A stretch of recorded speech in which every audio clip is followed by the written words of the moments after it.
Good evening and welcome to State of Business on Art Television. I'm Tamiru Nimsat. Let's have a look at the headlines.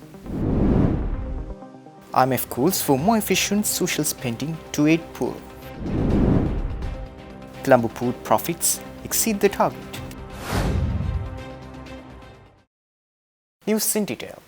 The International Monetary Fund warns that they need further discussions with the relevant authorities of the government who are handling the areas for social spending. IMF's resident representative in Sri Lanka, Martha D. Walter-Michael, said that the government spending on the poor and vulnerable needs to be streamlined. In the context of the IMF program, protecting the poor and vulnerable is a core pillar.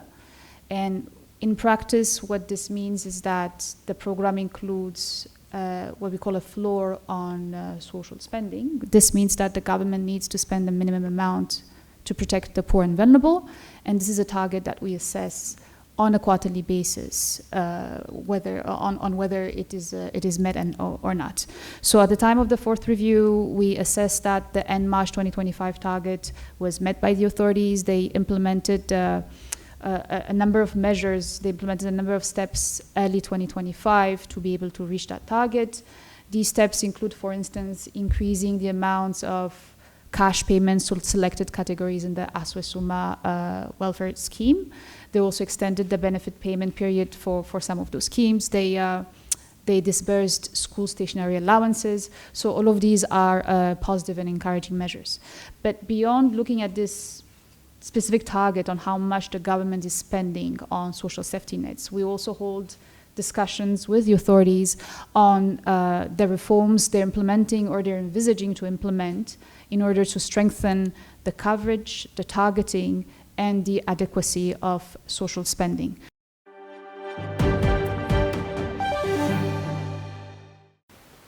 The Colombo Port has reported a significant surge in profitability, far exceeding its financial targets for the year.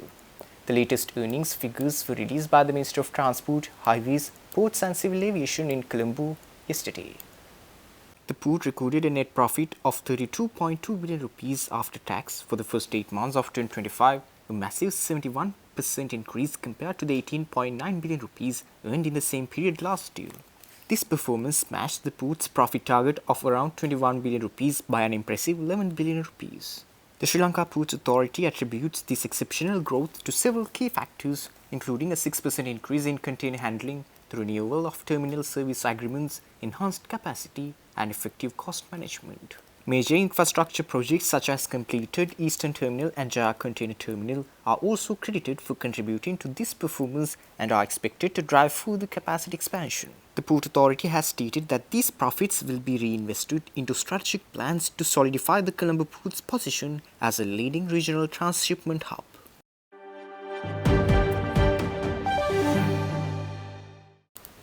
A delegation of Sri Lankan apparel manufacturers has concluded a technology upgrade visit to the world's largest sewing machinery exhibition in China.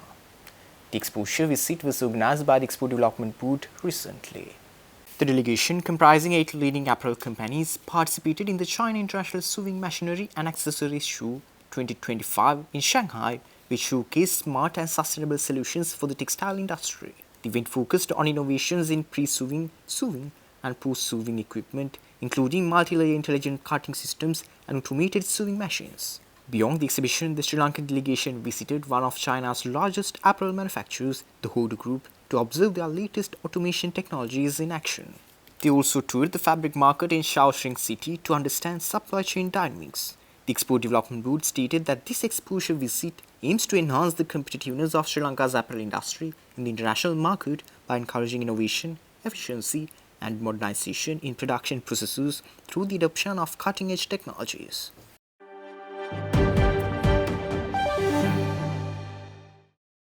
Stay tuned. We will return after the short commercial break.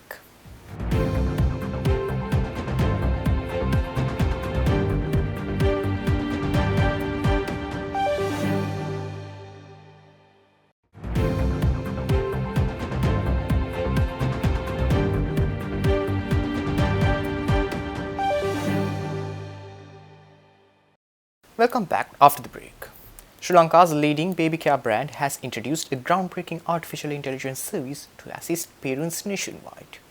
The Baby Sharami Diaper Help Desk was launched in Colombo recently. The innovative platform represents the country's first generative AI-based diaper expert, providing parents with instant, medically verified guidance on diaper hygiene care.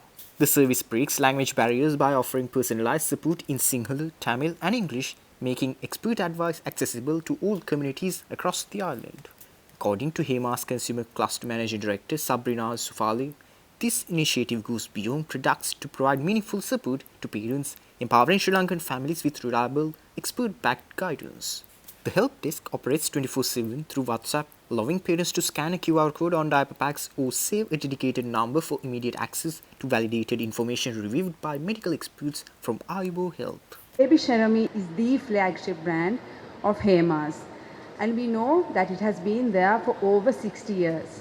But now, 60 years on, the mothers have changed, the lifestyles have changed, and so Baby Sharami is also changing with her.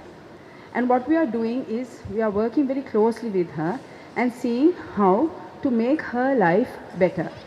And something that has come, and I think it was explained, I won't explain again, how diapers is actually a big part of a new mother's life.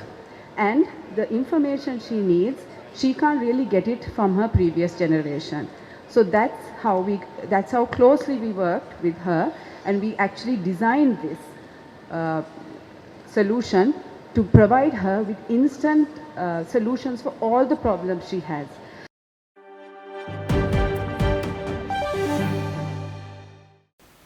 The government is expanding its nationwide consultations for the new 5-year export development plan to the central region, gathering crucial input from provincial businesses and institutions.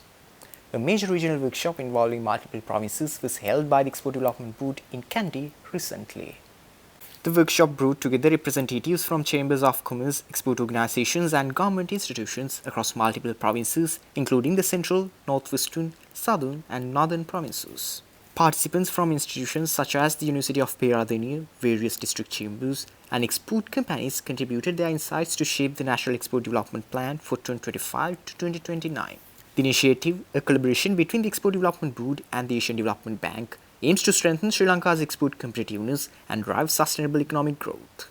This regional consultation is part of a comprehensive series of stakeholder engagement sessions being conducted across the country to ensure the final export strategy incorporates challenges and solutions from exporters across different sectors and regions before its finalization.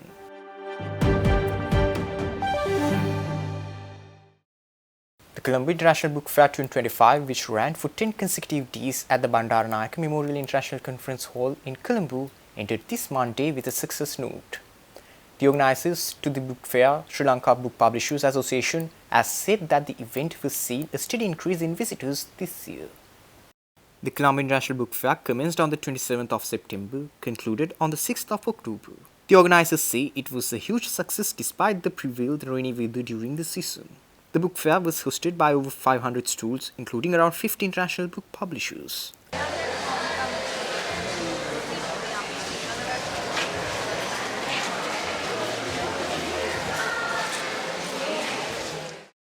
Manige Thiruwa Not Out 36, a collection of weekly popular Sinhala language newspaper columns, was launched at the International Book Fair at BMICH on the 29th of September.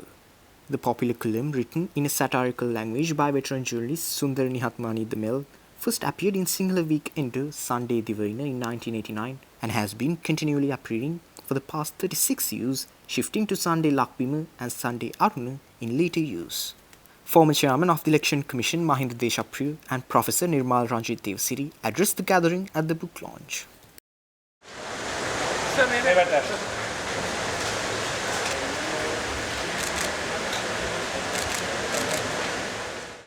Journalist Inoka Samaravikrama released her maiden books concurrently with the Colombo International Book Fair.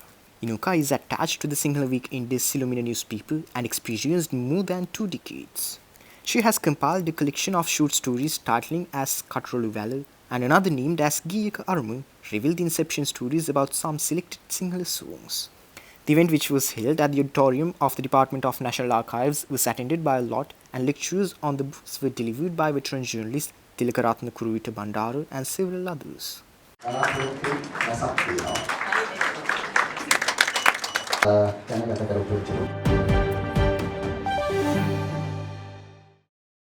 Stay tuned for stock update.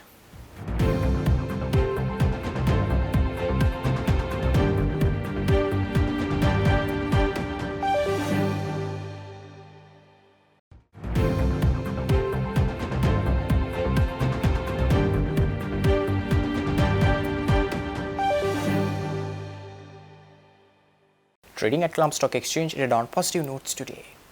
The all-share price index gained by 143.98 to close at 22,318.72. The S&P SL20 gained by 63.65 to close at 6,226.03. The turnover was over 8.4 billion rupees and over 538 million shares were traded. Up next are forex rates.